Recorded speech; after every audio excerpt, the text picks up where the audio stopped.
the sort of Russian sort of propagandists kind of consider that to be Russia, Baltic states, Ukraine, Belarus, and Kazakhstan, and some other places. And they sort of have this like very strong assumption that, okay, wherever, you know, there's a Russian speaker, that is part of the Russian world. And the idea that Ukraine was sort of turning politically and economically towards the West was just kind of complete anathema to them. Lock your doors, close the blinds, change your passwords. This is Secrets and Spies.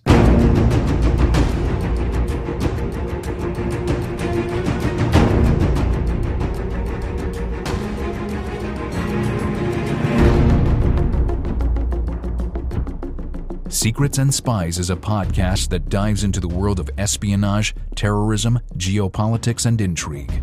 This podcast is produced and hosted by Chris Carr. On today's podcast, I'm joined by author and journalist Tom Mutch, and we discuss his book, The Dogs of Mariupol. We also discuss the realities of reporting on the front line in the war in Ukraine. This episode was recorded prior to the latest peace talks, so we won't be discussing that in this episode. Before we begin, please consider supporting this podcast directly. You can do that in two ways. First of all, you can go to patreon.com/secrets and spies, pick a subscription level that works for you, and you can get access to ad-free versions of this show. If subscriptions are not your thing, and that's totally understandable, not a problem, just go to buymeacoffee.com/secrets and spies, and you can make a one-off donation. You can pick any amount that you wish. Anything you give us will be greatly appreciated. Thank you for watching. Thank you for listening. I hope you enjoyed this episode. Take care. The opinions expressed by guests on Secrets and Spies do not necessarily represent those of the producers and sponsors of this podcast.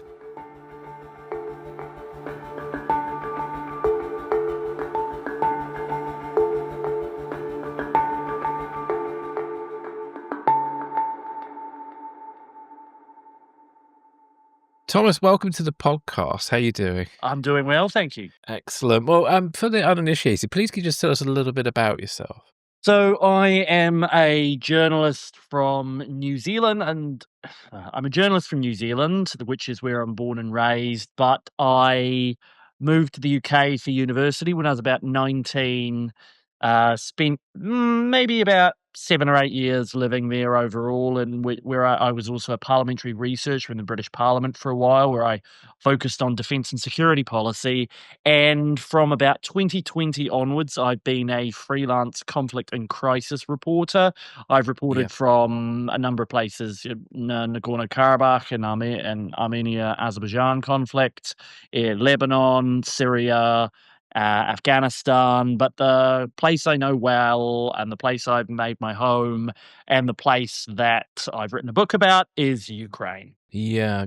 Before we get into your book, actually, I've always been fascinated by kind of war journalism. Can you talk to us a little bit about the logistics of like operating or going to a war zone and operating in one as a journalist? Well, it varies incredibly from place to place. That's the thing, right? It's very, very hard to give a one size fits all answer. To help contextualize it a little bit, so often I'm asked as a journalist, why are you in Ukraine and why are you not in Yemen? Why are you not in Sudan? I can't tell you how many people yelled at me saying, why are you not in Gaza? And the answer was because we can't go there. Well, they have changed, some rules now, and you can go to Sudan, but you still can't go to Gaza, and you never could for the entirety of the 2-year Israeli onslaught there. Yeah. Ukraine, in a way, it's by far the easiest major conflict zone to operate in, whether it's operating with the military, whether it's operating independently. There are so many advantages there. So with Ukraine, for instance, most countries at war, you need a ton of different permissions from the government. You're very, very tightly controlled where you can go and where you can report from. But in Ukraine, you can literally just turn up at the border, cross the border. Accreditation is very easy to get, and you can basically drive around the entire country and no one will stop you until you get 5 kilometers from the front line, and even then, you can probably blag your way through. Well, maybe not now, because even 5 kilometers from the front is very, very dangerous because of all the drones. But Ukraine is a bit of an exception. It's not like most war zones to operate in. Yeah. Yeah, got you. Well, thank you for that. So you were actually in Ukraine before the invasion started. So what was your decision to sort of stay once the invasion kicked off? So I was there. I had been to Ukraine a few times before, and I arrived in about January 2022, so about a month before the full scale invasion began. And I remember it very, very clearly in Kiev. And I remember in the first couple of days, everybody I know who was there, their editors were all calling them, being like, "Get the hell out of Dodge! You need to leave. It's going to be overrun. They could shoot you. Whatever." No, no, we don't know that it would have happened. Just that's the whole point. No one knew. But everyone assumed that what US intelligence was saying, Kiev in 3 days or whatever would fall to the Russians. And I ended up leaving Kiev on about day 4, if I remember rightly, and we got to Lviv in the west, and me and my team, we were planning to leave Ukraine basically the next day. But we ended up first staying just to catch a breather, then realizing there were a lot of stories with refugees coming through. And after we'd been there a couple of days, realized actually it doesn't look like Ukraine is going to fall after all. Two other factors behind my decision. One, I had a Ukrainian girlfriend at the time who was in Kiev. And when I arrived in Lviv, I called her up and I said, "Oh, hey, did you manage to get out of Kiev all right?" And she's like, "No, I'm not leaving. I'm staying. This is my home, and they're not going to make me leave it." And I remember kind of feeling very, to be honest, kind of cowardly that here I am, on the front page of my newspaper back in New Zealand with like a flak jacket, being like our correspondent in Kiev and stuff, when I'm the one, leaving on a train to go to the West and she's staying put. And then also we kind of realized, I was getting called by lower TV channels and newspapers and various publications being like, "We need someone in Ukraine." And so on a sort of practical sense and a moral sense, and on just the sense that it's like, if you were a journalist, this was probably the biggest thing that had happened in the 21st century, at least in terms of international politics or geopolitics or whatever. It's like the choice to stay once we knew that Kiev wasn't just going to collapse was pretty Right. easy to make. Yeah, and was there a moment where you realized that Ukraine and even maybe your life had changed forever in that time? I remember, for instance, being that first night or second night when we were like down in the subways, and these are like Right. 70 meters underground, and they have these enormous thick steel doors that they kind of slam shut. And we were really, really genuine. It was probably the scariest night of my life, because we were genuinely worried that we would go upstairs the next day and there'd be just Russian tanks or soldiers in the street. Yeah, sounds terrifying. Returning to Kiev, I think, was a pretty big moment. That was about day 9 or 10, if I recall.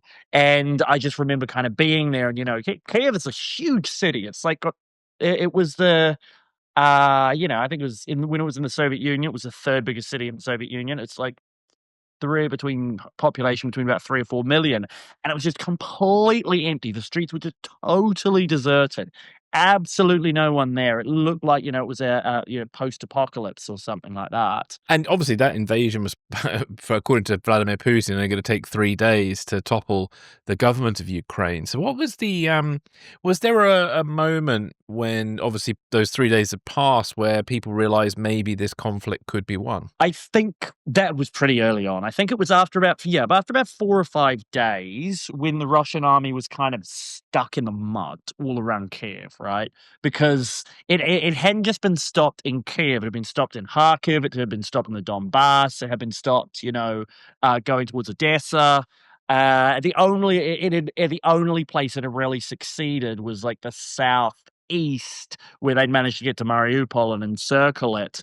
But yeah, especially as as the Russians have been so awfully overconfident, the fact that they weren't really able to get to Kiev, it's probably worth going back to say that in about the first 3 days, there was a small but very, very important battle that happened. It's called Hostomel, which is actually a small town that has a military airport kind of just a little bit northwest of Kiev, and the Russians had planned to capture that in the first day and basically land all their forces there and send them all into the center of the city.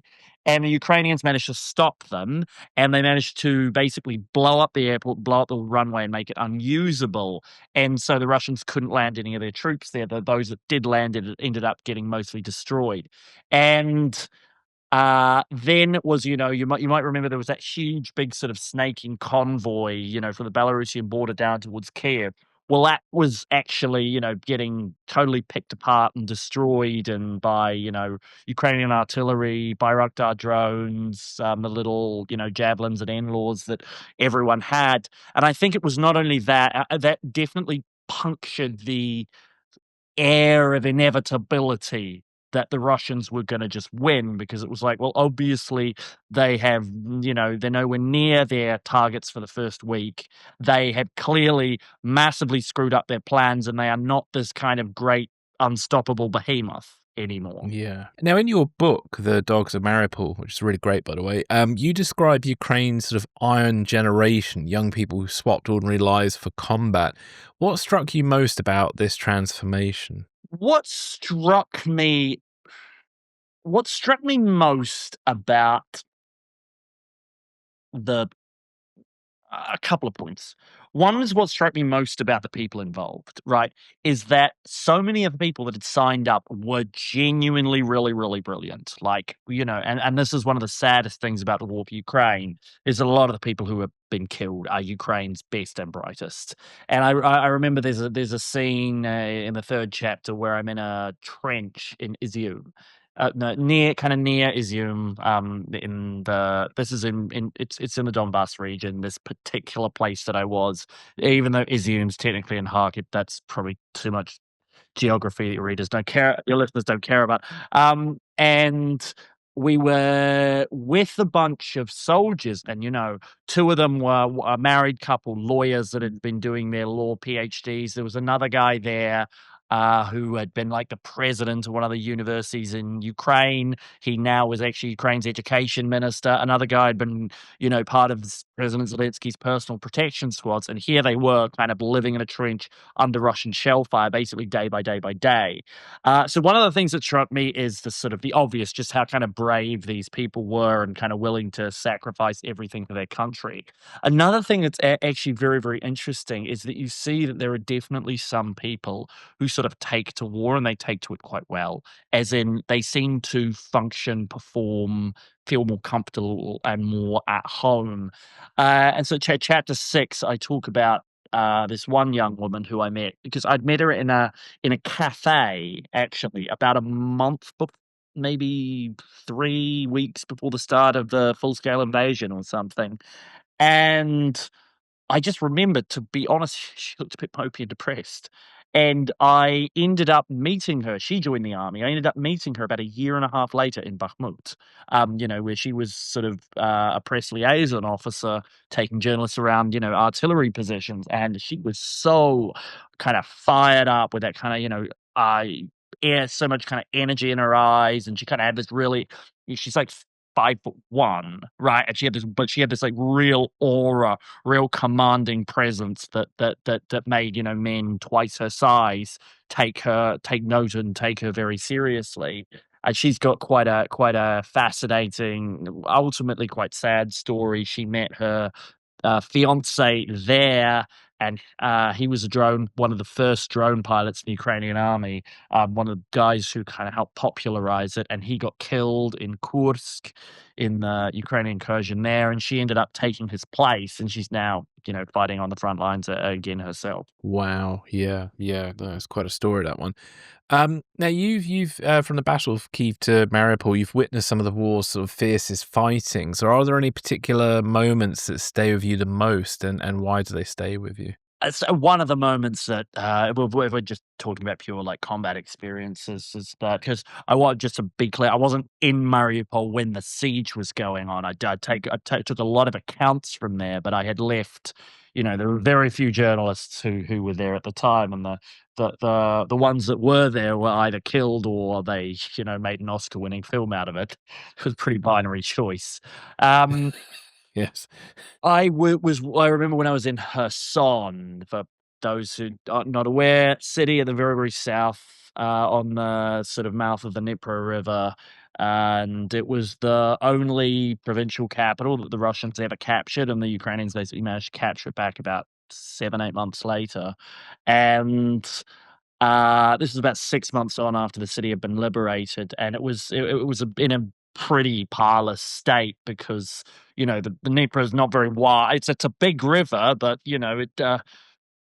big rivers, very easy to shoot over them, right? And so the Russians had Yeah. artillery parked on the other side, and the Novikakhovka Dam had just blown up, and the city had just flooded completely. You had water going up like 4 stories. It was insane. It looked like a kind of Venice's evil twin is sort of how I sort of try and describe it.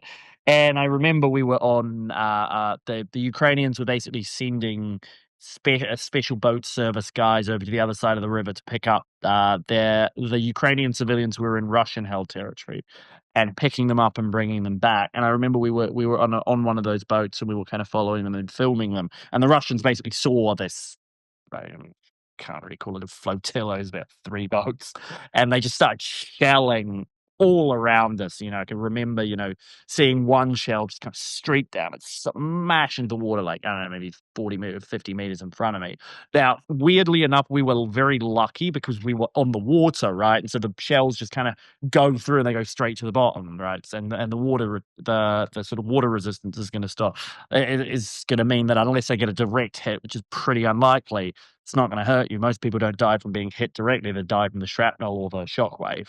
And but it was absolutely terrifying. And I remember that one of the things that I often say is, when I'm talking about like describing war, is that people are like, oh, it must be so, there's things you've seen must be so crazy, and it's like, well, yes, but you're kind of focusing on the wrong sense, because I can show you what I see very easily. I can video it, or I can take a photo of it, and it doesn't look any different on a photograph or a video. What I can't convey to you are the other senses.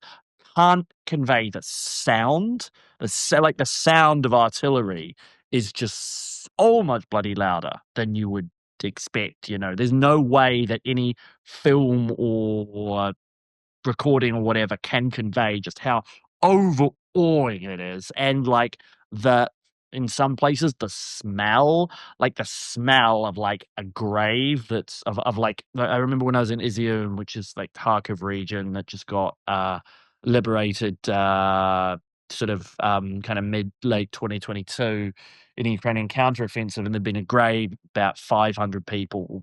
Some had been murdered and executed, some had died of natural causes, some had, you know, was undetermined, and the bodies had kind of been decomposing for months, and they were just digging them up, and I remember that the smell, just the kind of rotting remains, just absolutely floored you. It's the worst thing I've ever smelled in my mouth life. I still remember it now, right? And so that's what I can't, like, I can convey one side to you. I can convey, what I see through writing and visual media, can't convey the other senses.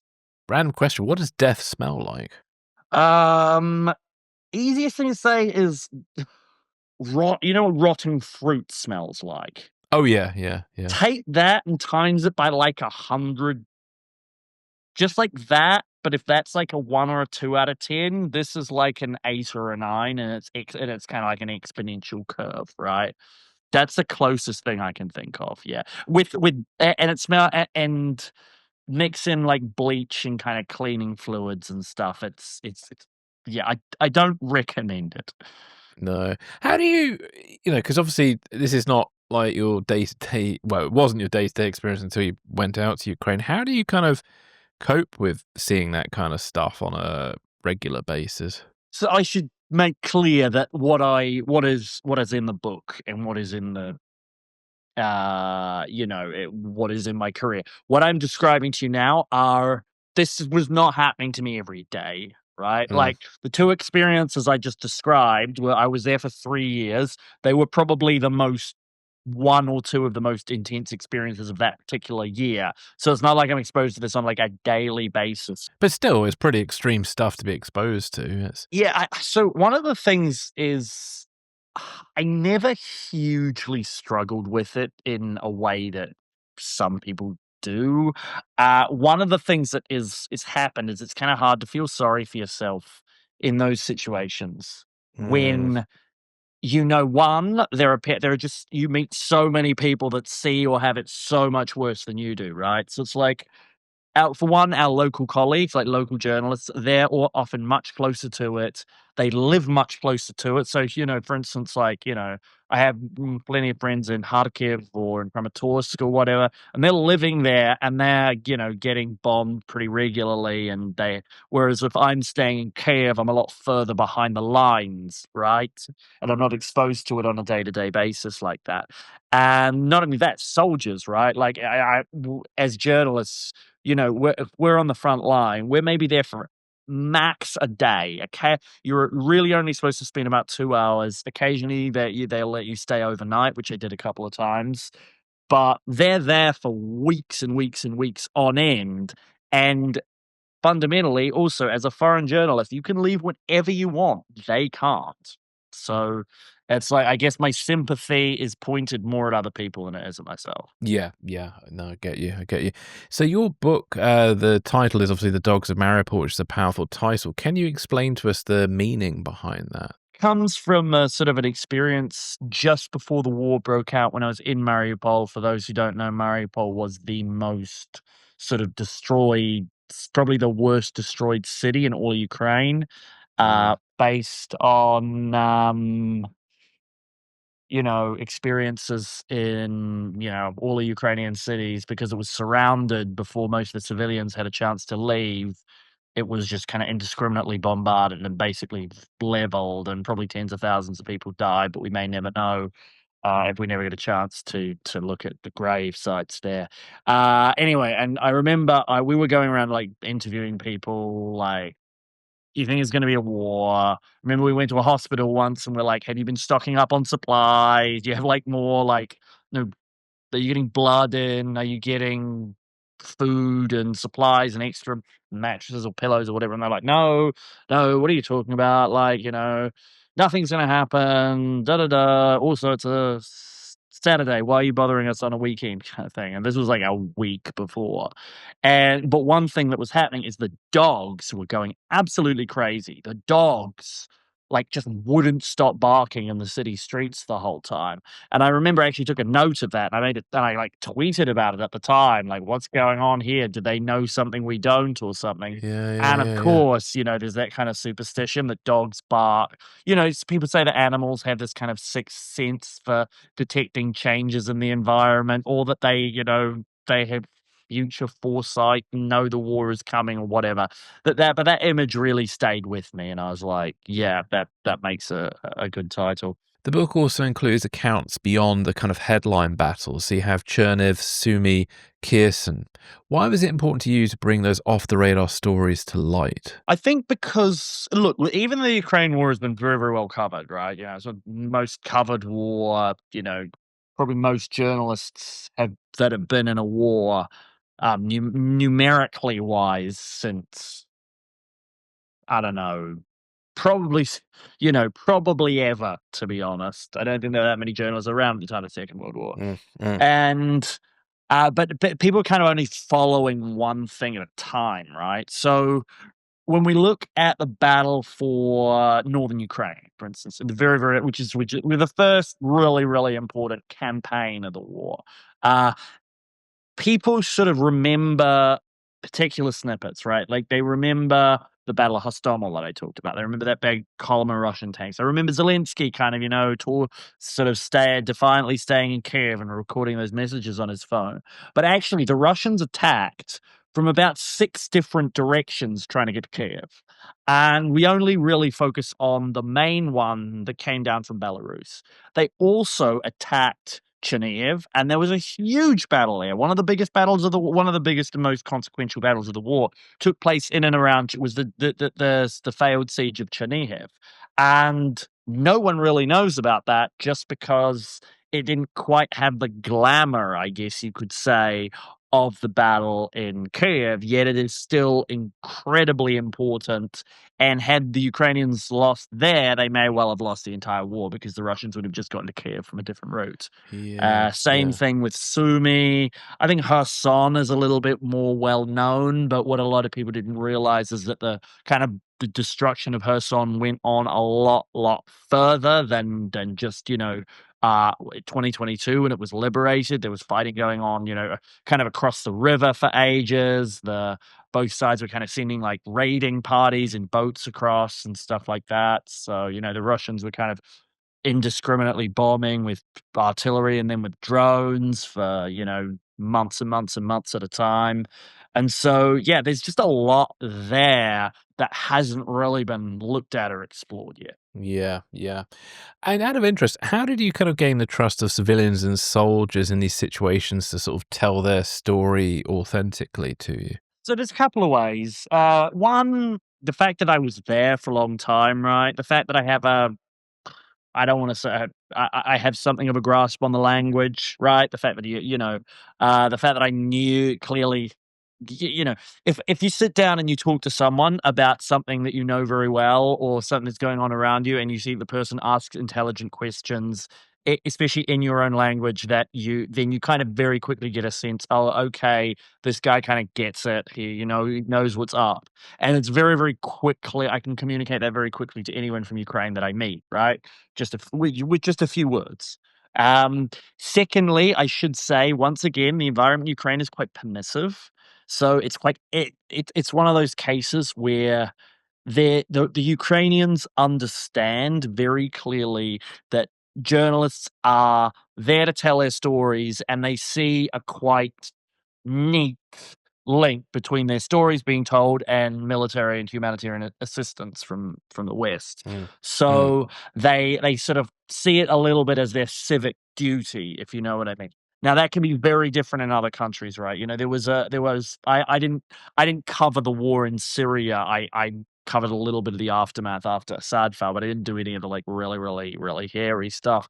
And what people would say, people who did cover that conflict, was they were like, well, we are like, kind of like, after at first, people would be like, "Oh, yeah, you're gonna tell a story, and then, like, someone's gonna come in and, like, blow up Assad or whatever." And then after a year or 2, people are like, "Why should I tell a story anymore? Nothing's gonna happen, nothing's gonna change." And that's when journalists started to actually get into, like, dangerous situations because people didn't care.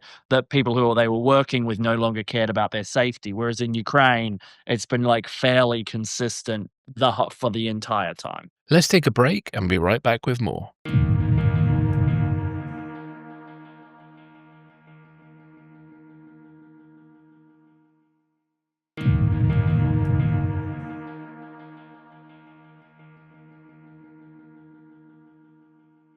You talk about Ruski Mir in your book, which is the idea of a Russian world, and it kind of runs through your prologue. How did you see this concept and Russian propaganda play out on the ground? Yeah, so it's very, very interesting because one thing, Ruski Mir, just to very quickly describe it, is the concept of a Russian world that's bound together by kind of language, literature, the shared history of the Soviet Union, which includes things like the victory in the Great Patriotic War, what they call World War II,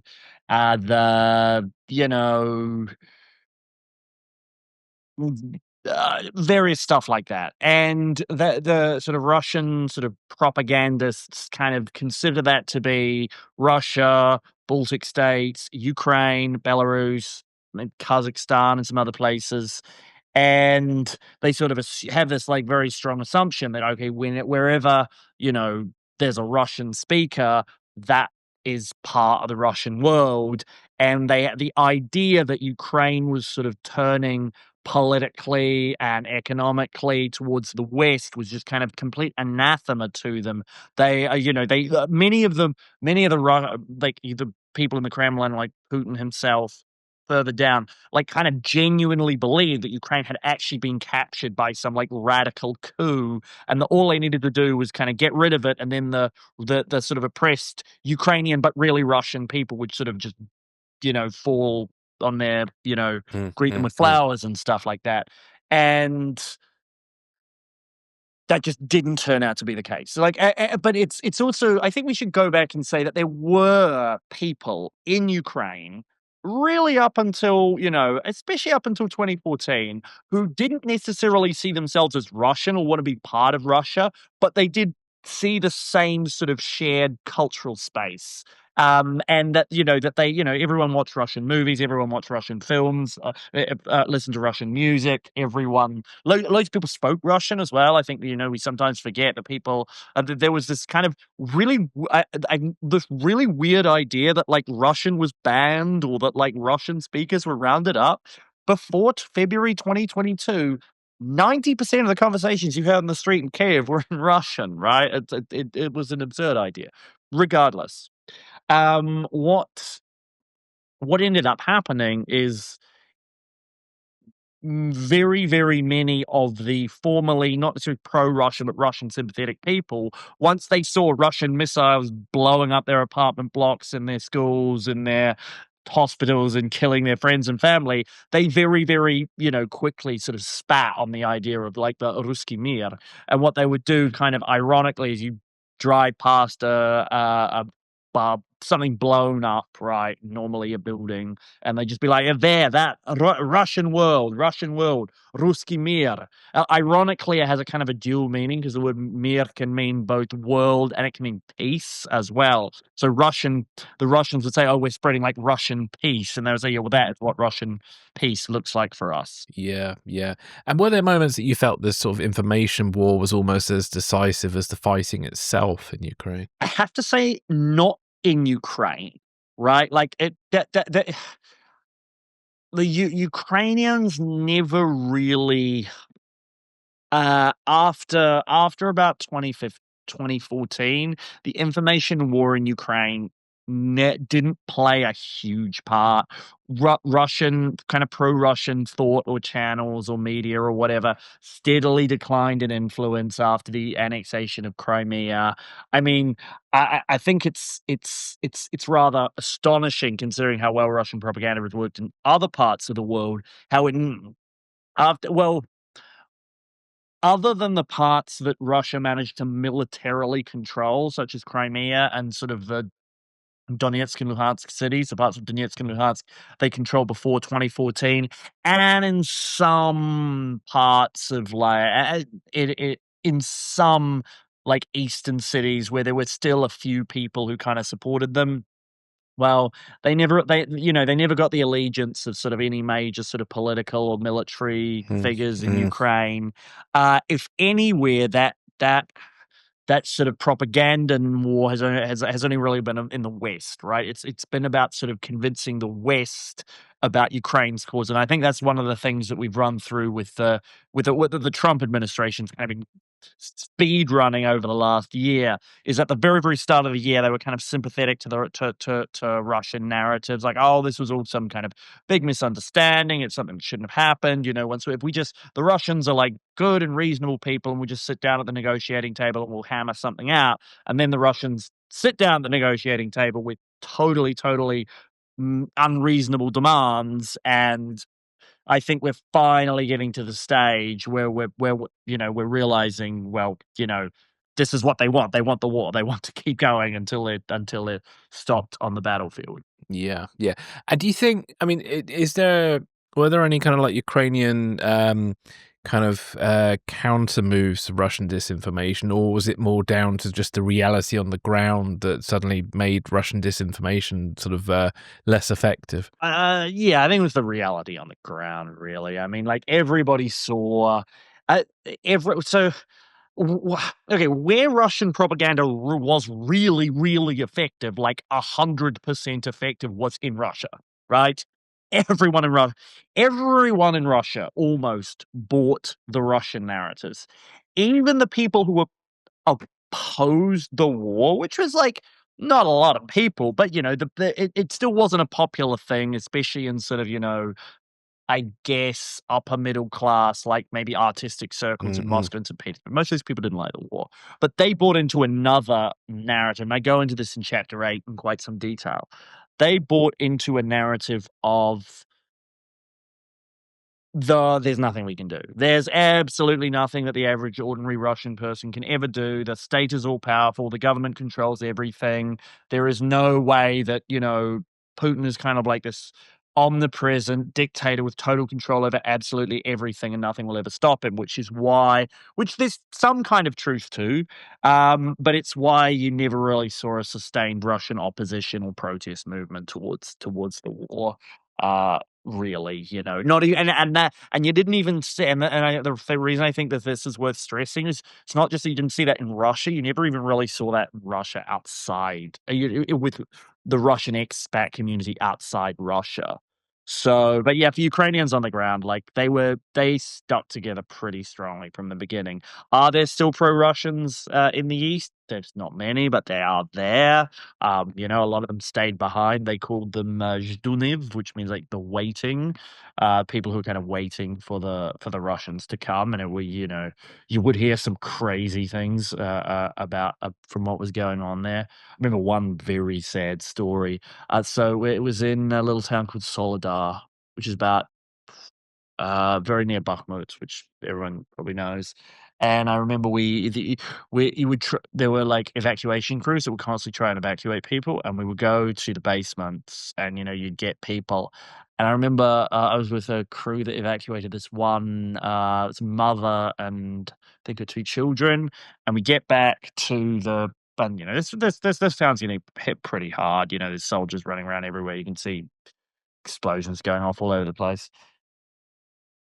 And I remember we got back, and one of the women just sort of burst into tears, and we were kind of wondering what had happened. And she's like, "Oh, I just can't believe we're safe here." And she told us that some of the people in the basement had been saying, "Look, if you take your kids there, they're going to be taken and they're going to be sold by into like NATO sex slavery and like crazy shit like that." And it sounds like wacky and funny to us, but But she believed it. Yeah. it's not even like she believed it. She was like, it was like, this is when you're living in a sort of a 20 people in a basement being bombed with no real contact with the outside world. It's like, maybe, I believe my government. Maybe I believe the people here. I don't know who to trust, kind of thing. So, Do you, living in New York, I mean, me living in London, I encounter people who believe some of the Russian disinformation. So it's and these are not Russian people; these like English people, and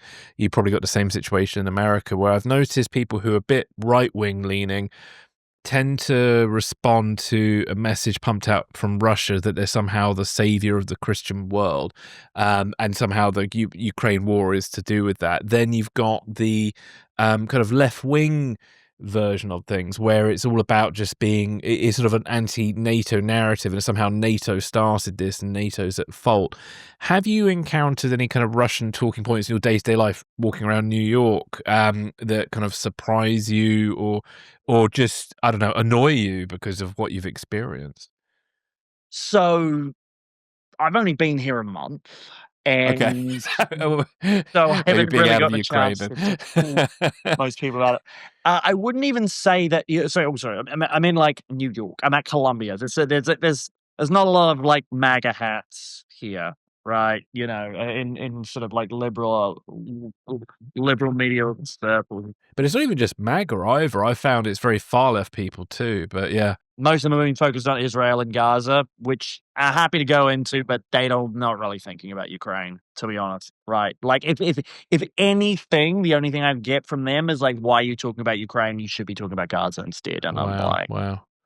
yeah. Yeah. We should better talk about all the conflicts. But yes. Yes. Yeah, it's like, well, like or they'll say stuff like, why aren't you talking about like Myanmar or Sudan or the Congo or whatever?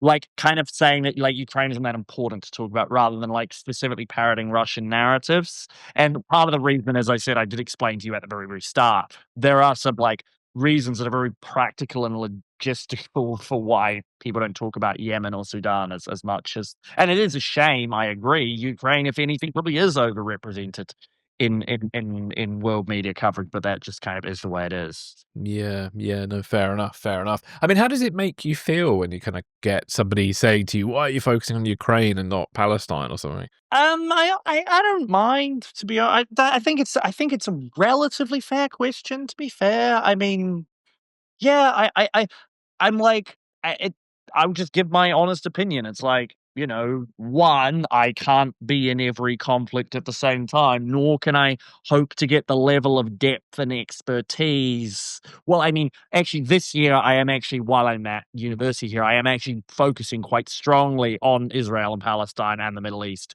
because I want to deepen my knowledge on those subjects. But for Ukraine, it's like, look, I lived there. I speak some of the language. I have really good local contacts. I know the place inside out. That's my field of specialty, right? And if you don't want, there are plenty of people you can talk to about Gaza and they will have that conversation with you and I will have that conversation with you, but this is my focus, right? And this is is what I care about and is where my heart is, right? So yeah. Yeah, thank you for that. So, shifting slightly now to espionage and resistance. So, in your reporting, did you come across Ukrainian partisans or intelligence style networks operating kind of behind Russian lines? Yes. So in chapter on Kherson, I did I spoke to some so I actually, while her son was occupied, I managed to get in touch with a few people. I can go into the methods, but basically people who were working as partisans who've been involved in sabotage behind Russian lines. Um, and that persisted until Ukraine had retaken that part of Kherson.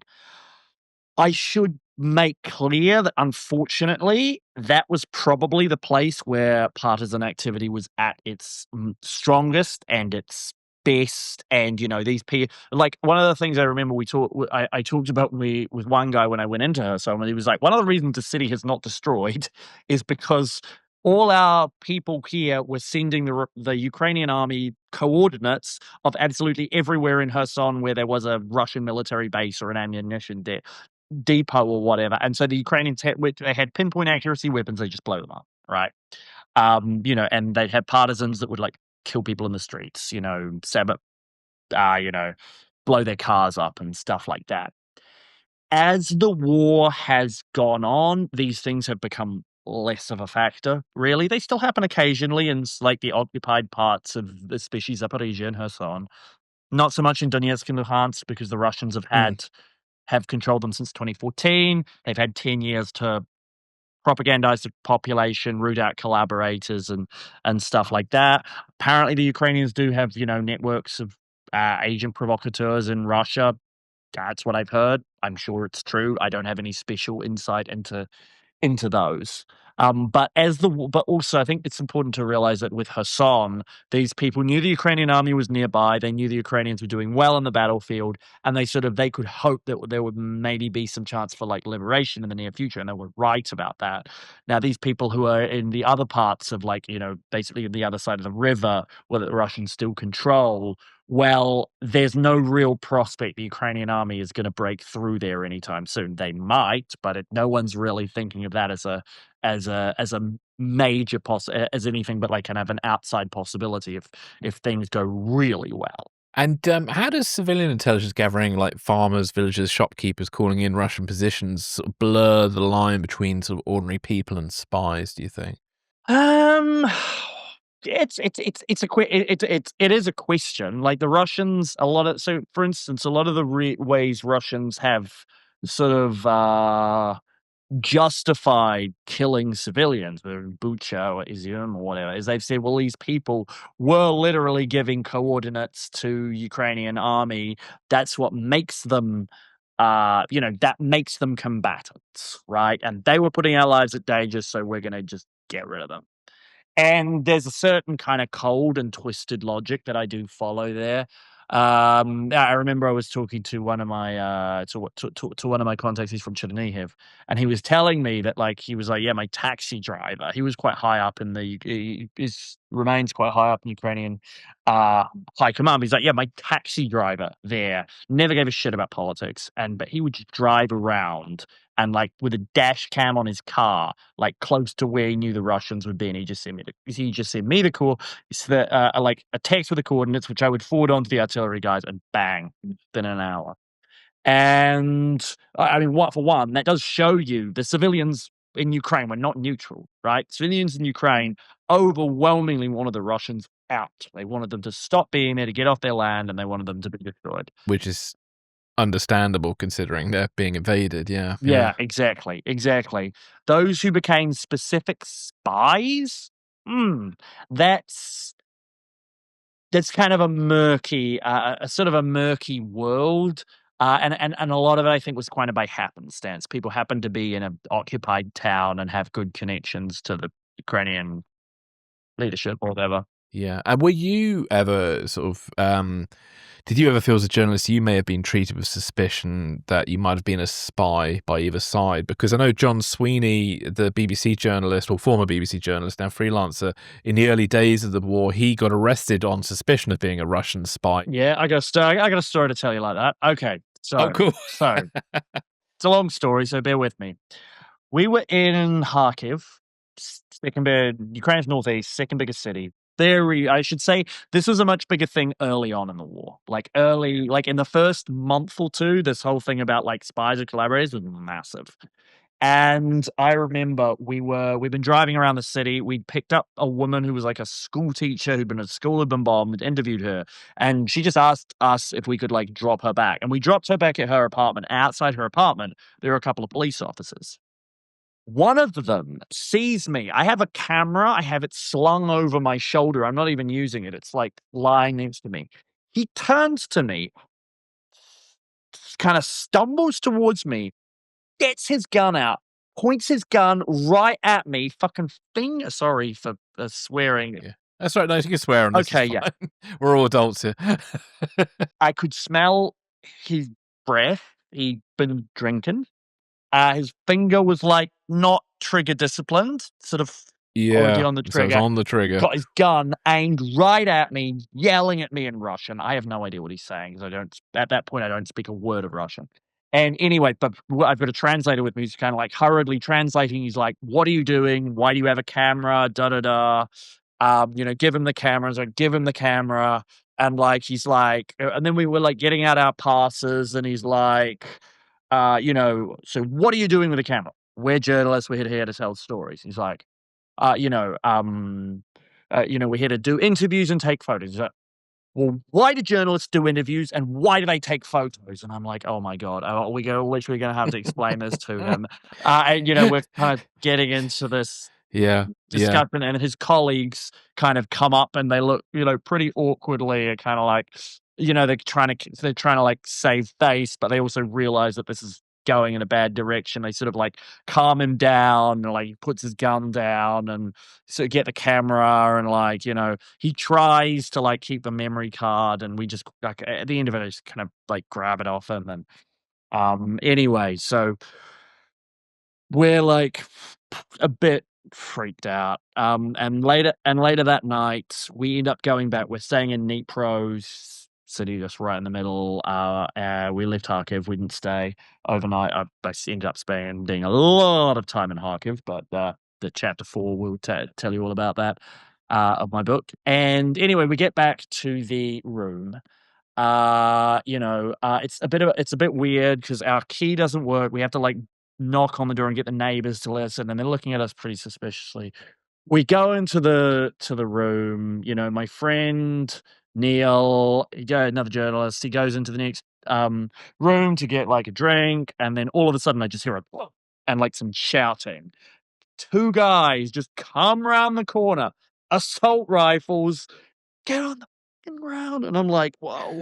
I'm like, not again, literally twice in the space of about 3 hours. And I'm on the ground, and it looks exactly like it does in a police, in a cop movie, right? When someone a SWAT team's barging in, I'm on the ground. They're like going through. They're like, do you have any? Somehow the guy speaks pretty good English. Do you have any weapons? No. What are you doing? Journalist. Da da da da da. Again, they kind of sit us on the bed and they were like, look, these guys were much, much more professional, by the way. And were like all of the people who pointed guns at my head of that day, I would far rather have it repeated by these guys. They were SBU. They were like Ukrainian. Yeah. That they were kind of like Yeah. Ukrainian, sort of internal security. Like, yeah. Um, I guess FBI kind of equivalent. And they were like, sat us on the bed and they were like, look, we didn't mean to give you a fright, but the neighbors called in. They were really concerned. Two young guys, clearly not from here, wearing like military armor. They're like, what the hell is going on here? And we have to like do our due diligence. And next time, you should call ahead, let us know you're here, but like, just get on with your day. And anyway, so there you go, basically. It's a convoluted story. Yeah, brilliant. Is there a procedure now to prevent that? So do you have to go to the SBU office and identify yourself? Or No, not really. That's not really a thing. This was very, very early on, and this was like as I said, for the first month or two, that was quite a thing. Now they're a lot more used to foreigners. They're a lot more used to journalists. They know that, to be honest, the people who are it's the pro-Russian elements that remain in the population that they're really going to be worried about. I remember being in one city in Donetsk region, and like one of the guys was like, "Yeah, there are a lot of the citizens here who would sell us out to the Russians in a heartbeat if they had the chance." Um, and yeah, but that's really what they're worried about now. yeah, can you talk to us a little bit about some of the divisions within Ukrainian society? So you've touched upon, should we say, some of the people who are pro-Russian, and also there's a tension, I think, between people who have fought and some who have fled. Can you talk to us a little bit about that? Yeah, yeah, yeah. So I go into this a lot in chapter 7 where I talk about home life in Kiev. I find that interesting because it's one of the things that I'm asked most about. Like people who've read the book and want to interview me, they always ask me about this particular question. More so than like the battle scenes or whatever. Yeah, so look, for the first I'll tell you a little anecdote. I was at a music festival. They still have music festivals in Ukraine. They're big. There's a lot of people. They're not like loads. They're not like Lollapalooza or Burning Man or Tomorrowland or whatever, but they have like, there's 1,000 people there. Not that. And people have got to blow off steam and everything. Yeah, exactly. But that's that. But do they have to block that? This is where the kind of big question comes down, right? Like, what should people be doing? Is this appropriate? I remember we had a conversation. We sat down with a pretty famous Ukrainian band, like very famous in Ukraine. Everyone who know they're in Ukraine, I don't know if people would know who they are outside. And we're interviewing them. And they, they're like a bunch of young guys, mid-20s. And we asked them, standard questions. What do you want people to know about the situation in Ukraine? How have you been affected by the war? What is your music? Blah, blah, blah, blah. And then I kind of go to ask the last question. I'm like, look, Ukraine has a problem. We don't have enough soldiers. There's a shortage of infantry. The army is desperate for more troops. Have any of you guys considered leaving your musical career to sign up for the army? And they're like, all of a sudden, the kind of previously kind of jovial mood in the room has just gone like ice cold, and they're just kind of looking around sort of awkwardly. And one of them says, "Oh, I think we do our best, like by promoting Ukrainian culture and fighting on like the cultural front line."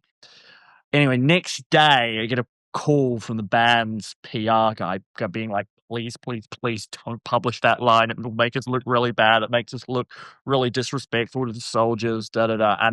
And yeah, so there really is a big tension. Uh, I'd say tension cuts two ways. There's tension between actually, it's across genders as well. There's tension between women, mainly women who left, because only women can leave. Women, like the refugees, women and children. Women and children, as men can't really cross the border. Well, you can, but it's a very complicated, expensive process and very illegal. Women who stayed and women who left. The women who stayed often see the women who like left as kind of sort of having abandoned the country, and then the men who fought and the men who did not. Right. And there's this very you will often speak to soldiers who say that when they come back to Kiev, for instance, like on break, they find it really weird because they're like, "What's going on here?" This place is full of, I'm in the trenches, getting watching my friends get blown up and nearly dying myself, and never sleeping and, these horrible conditions. And yet here, there's all these like young men on the street, bars, parties, chatting up girls, whatever. Why aren't they fighting? And I found from soldiers, there's really two responses. One is, look, we are fighting for this. We are fighting so that people can like choose how they live their lives. And isn't it amazing that we have this normal life still going on despite the war? And the other opinion is, fuck these guys. They're letting the country down. I remember I talked to one guy, in one of my, he's a medic from Third Assault Brigade, and he told me, yeah, on the second day of the war, I joined the army. My best friend left the country. I don't know how, maybe paid a bribe or something. He's like, that guy is dead to me now, and all my brothers are here. Wow. And is that still a tension going on to this day? Oh, absolutely, absolutely. Yeah, yeah, it will be. And it will be one that continues definitely when the war is over. I remember seeing there was a sign I remember that said, when I was driving to Kharkiv last time, it's like a recruitment sign. It says, "Daddy, what did you do during the war?" I was like, "There's going to be a very big thing when the war's over, like those who fought and those who did not." Yeah, I've often wondered that because I know a couple of Ukrainian men who live in London who I think they were already here before the war started, but they've stayed here and not gone back. And I can partly understand nobody wants to go into an active conflict, but at the same time, there's also a part of me that thinks, well, if my home nation was under assault like that, I would like to think I would be motivated to kind of go back and do something about it. And I wonder what their future will be when they do eventually return back to Ukraine. Well, look, for one, they're not going to, you can't really discriminate. And Ukraine is going to need those people to come back, right? Because Of it will course. need, like, it's lost so many of its Mm, best people that it's going to need incentives for those people to come back. At the same time, like, those men are often very, very quiet around me. They're often very sheepish because they know that I know, right? Like, they feel a bit embarrassed. It's like, well, this guy isn't even Ukrainian. Yeah, he's been on the front lines and, like, and he knows what people in Ukraine think of us. So they often, very downcast. I'll give you like one little anecdote. I was with a friend. yeah. We're in Lviv, city in the west, and a lot of Ukrainian men will sort of kind of hide out in like western cities where they don't think they're less likely to get conscripted or whatever. And I remember, there's one guy I still really remember, because they all look the same. That you're like this, and I remember this guy was like tall, really built, really good looking, yet was just kind of hunched over and like, this was in a hostel, where a couple of them were staying. And my friend who only just arrived to Ukraine, she's since gone on to do some very, very good photography. In Donbass and in the east in the conflict zone, she was like, "Oh, I want to photograph those guys, but like none of them want to be photographed or talk about the war." And I'm like, "That's because they're ashamed, right?" Everyone wants to be, like, associated with a stigma of being a guy who's running away from the war, and you can just see it written all over their faces. Yeah, indeed. Let's take a break and be right back with more.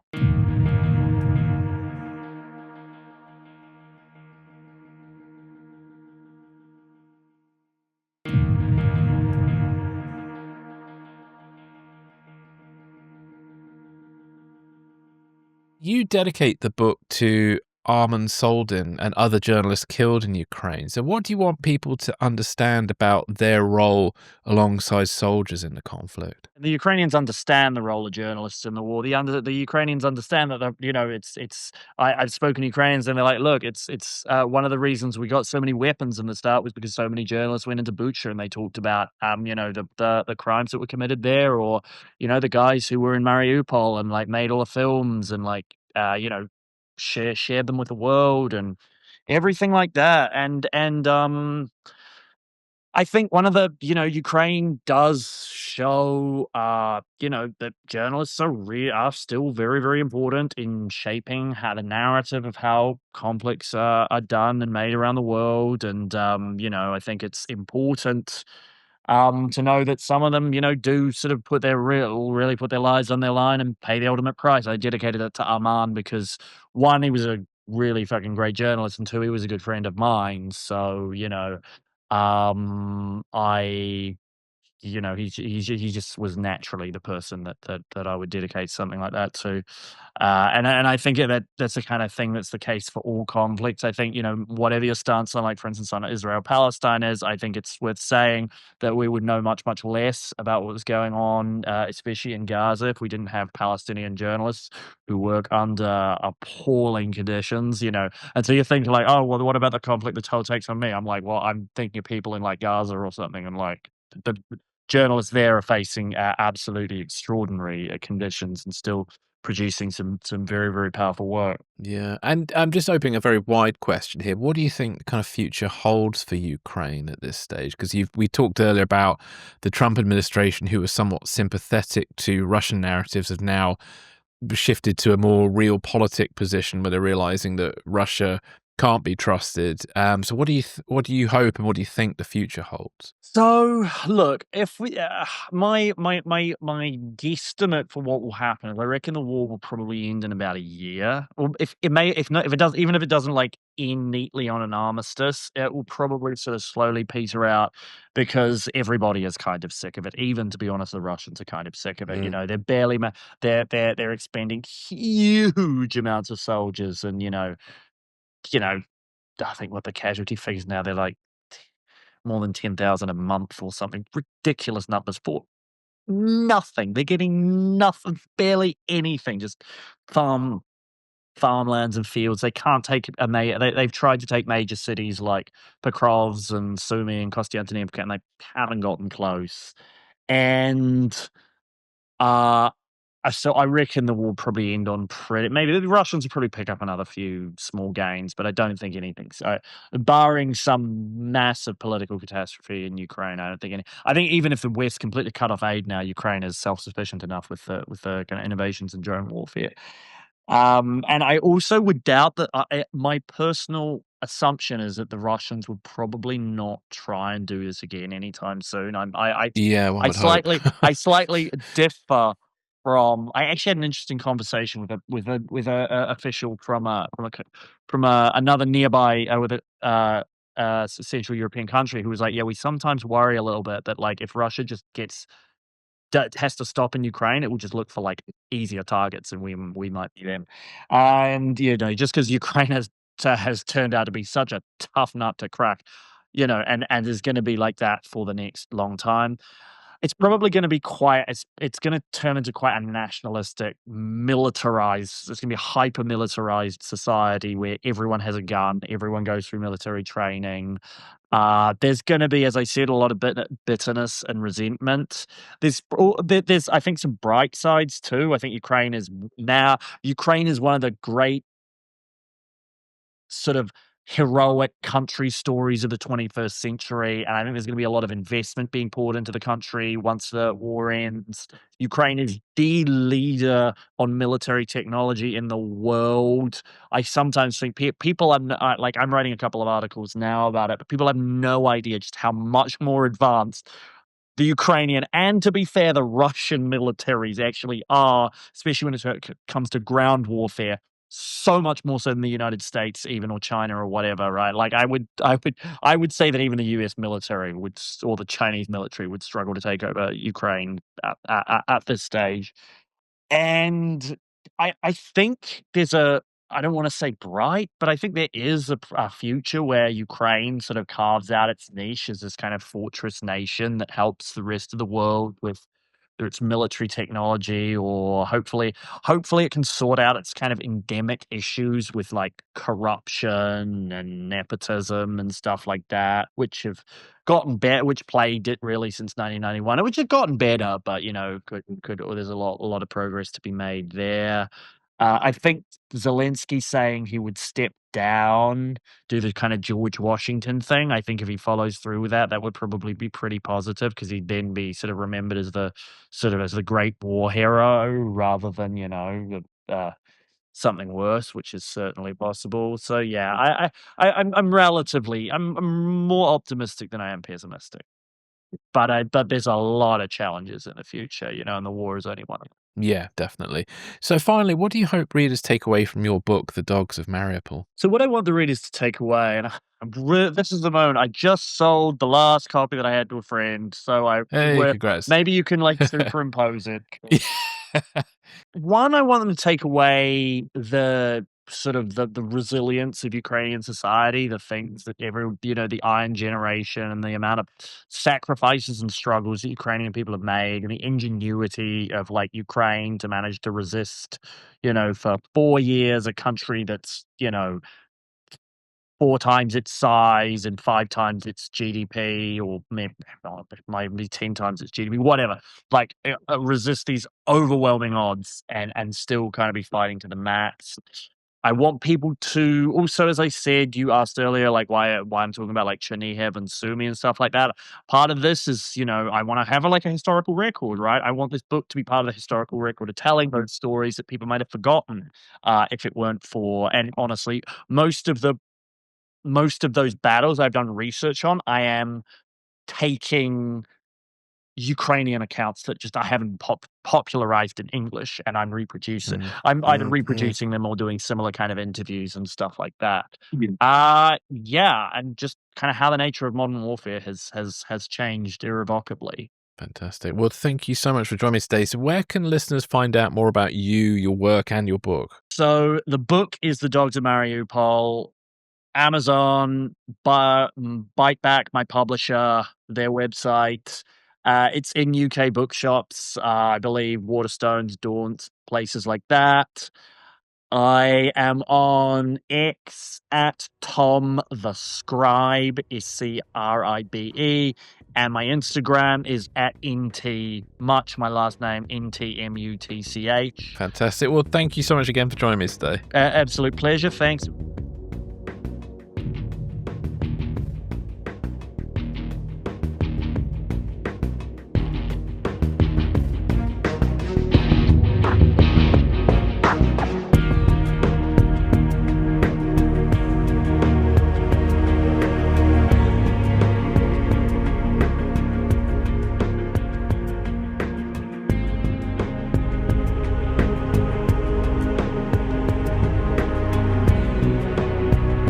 Thanks for listening. This is Secrets and Spies.